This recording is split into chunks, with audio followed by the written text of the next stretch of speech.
Hello, everyone. It is Carol from Lily Rose Blue. It is Sunday, February 2nd, and I know, that Puskatani Phil saw his shadow and that there will be 6 more weeks of winter. But we are having a day here where it's 53, excuse me.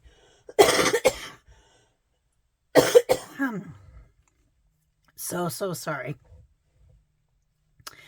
Where it is 53 degrees, the sun is shining. It is just gorgeous out there.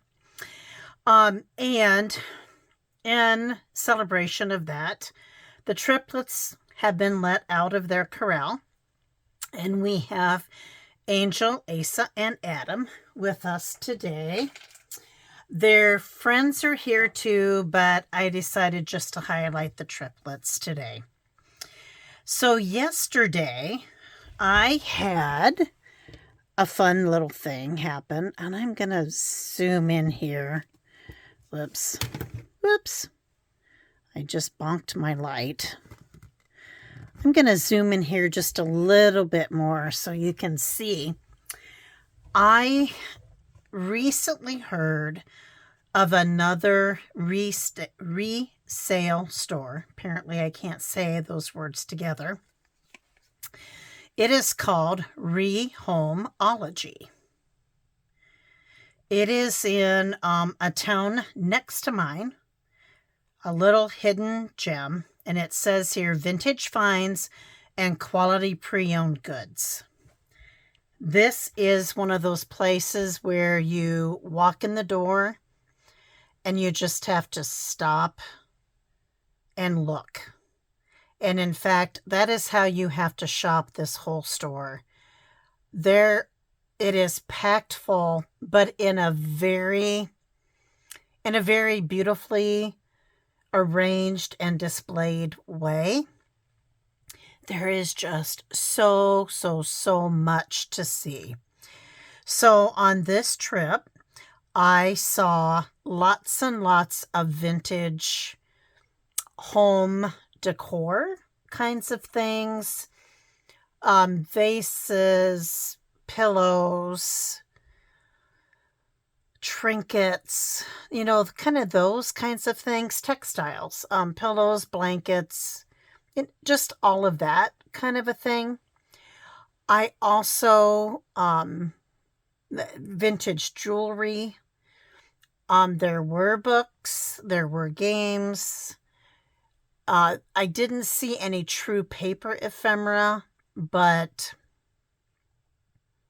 it just depends on what she finds. I heard her tell another customer that where she shops right now is just, I'm going to say locally.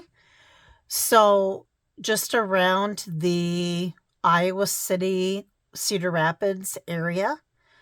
She has plans to go to Des Moines, which you've probably heard me say this before. Depending how fast you drive is about 1 hour and 40 to 2 hours away. The Des Moines metro area is where Angela, the traveling crafter, her home base, when she's not traveling, that is.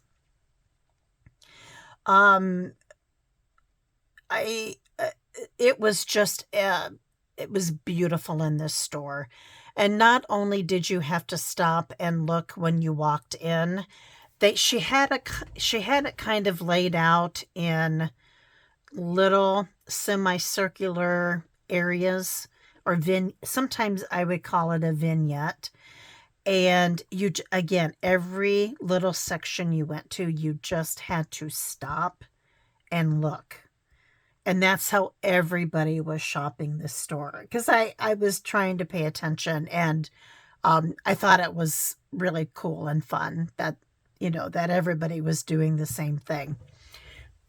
Then I should also say this is only opened every other weekend, only on Saturday, and only limited hours.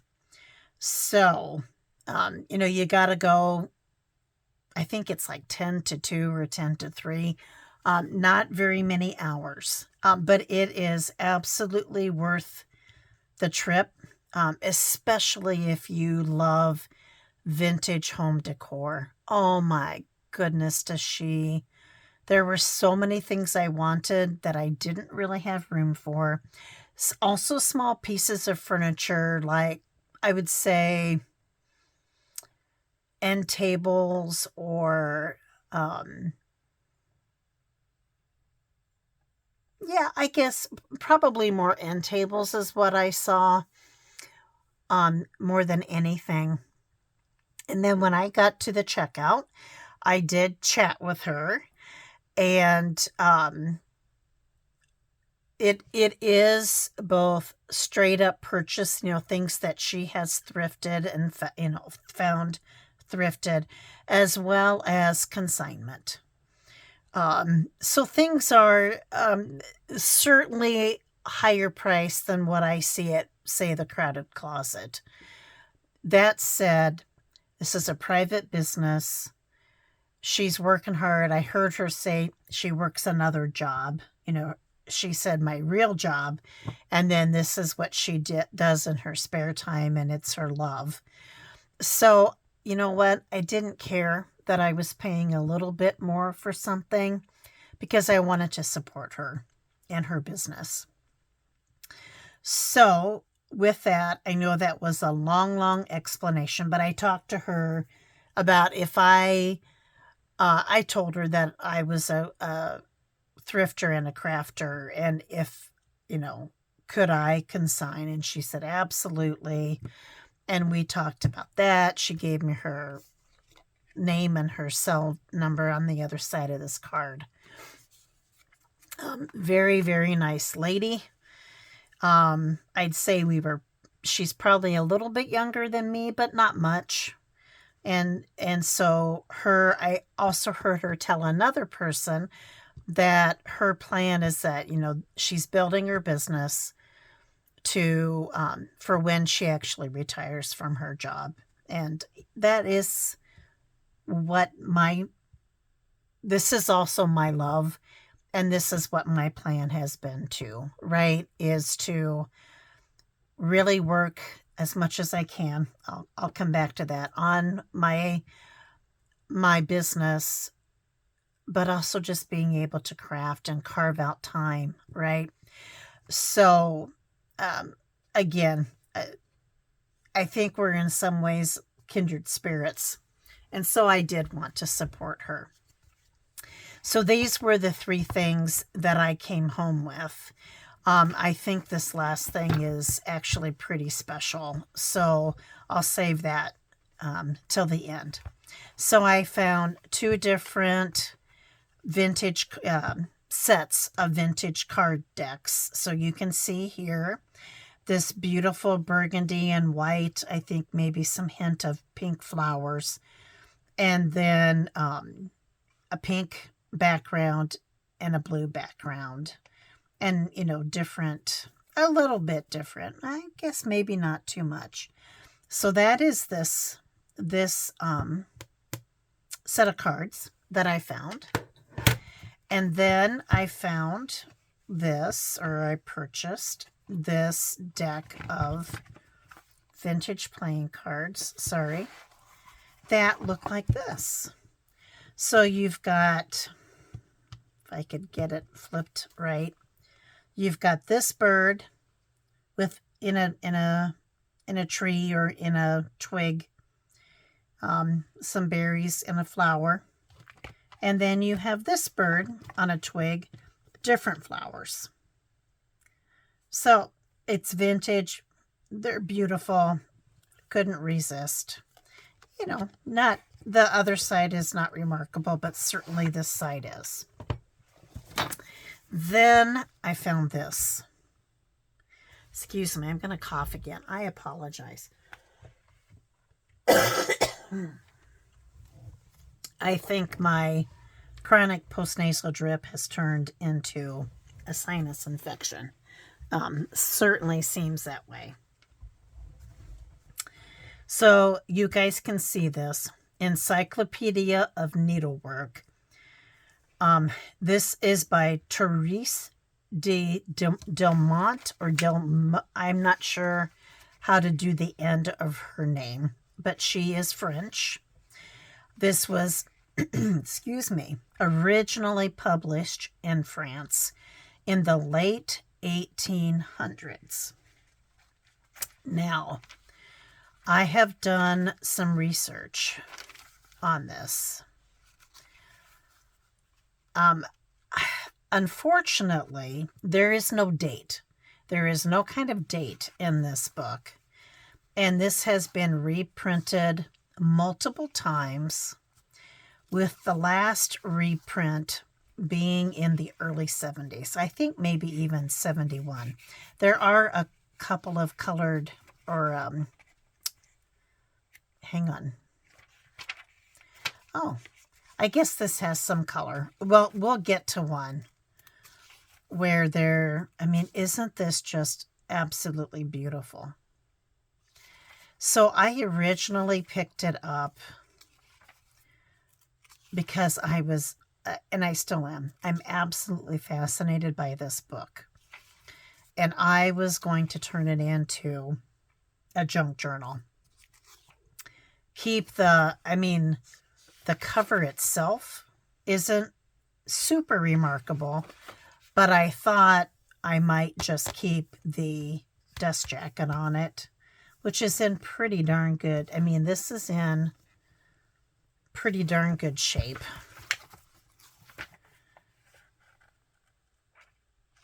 I was looking for actually a color plate. There we go. There's a colored plate. This book just goes on and on and on and on, and almost every page has an illustration on it. And I paid a little bit of money for it. I did. Oh, there was another one in here I saw. There we go. Isn't that gorgeous? I've been trying to find all the different years that this was printed. I've not been super successful. Here's my dilemma. With these colored plates, I'm leaning towards a 1950s publication. It could be as late as 71, with the colored plates. I'm just not sure. My gut is telling me the 50s. I don't know. I will continue to research this. Again, my first thought was to use it as a junk journal.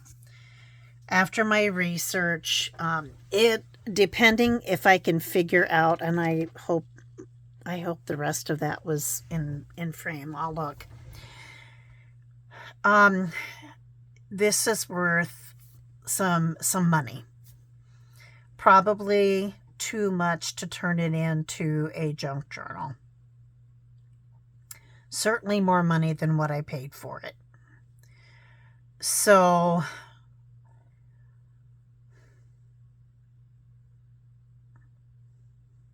I don't know what to do about this book. I might just keep it in my personal stash because I really love it. I do. I really love this book. And it has this, isn't that cute too? I just think this is remarkable. That said, and this is where I'm at in my life, I've finally gotten to the place in my life, in my junk journaling life, in particular, where I am out of room. You've heard me say this lately, and I have got to start parting with some things. As much as it would kill me to sell this, depending on the research that, the continued research that I do, it would be pretty hard to turn down the money that this could be worth. Could be worth. The lowest that I've seen it listed for in the various, whether it be eBay or the thrift books, A-books, just those venues, Amazon, anywhere from $20 to $50. So yeah, I mean, it could be worth a lot. The dust jacket obviously is older images, even making you think to me of 20s to 30s. I don't know if this is a 20 to 30s kind of plate and color.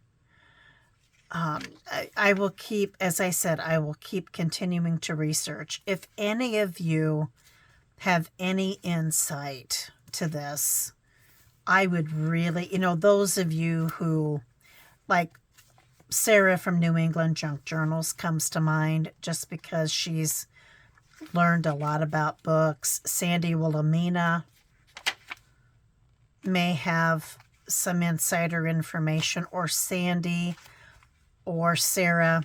Oh, look at that one. If you guys know of a better resource, or a resource that you think I should use, please let me know that too. I really, if I sell this, I really want it to go to somebody who's going to cherish it for what it is, not necessarily to turn around and make even more profit, right? But again, once you sell something, you kind of lose control over that. And I think that's part of my reluctance for selling some of the things that I have. However, with that, guys, I think I will call this video. Let me know. And, all of you guys out there just are so smart. Maybe you do know a resource or more information about this book. Please let me know. I would love to hear it. And the other great thing is that I have found another store to go shop at, and I am so excited. I hope that it's not a big place and it was full of people, because she's open such limited time and hours. I'm hoping maybe next time that I go, to get there right when it opens. And I'd also like to ask her permission to film, because it is visual candy to the extreme. I think you guys would absolutely love it. And with that, as always, please take care, stay safe, have fun, and God bless. Bye-bye.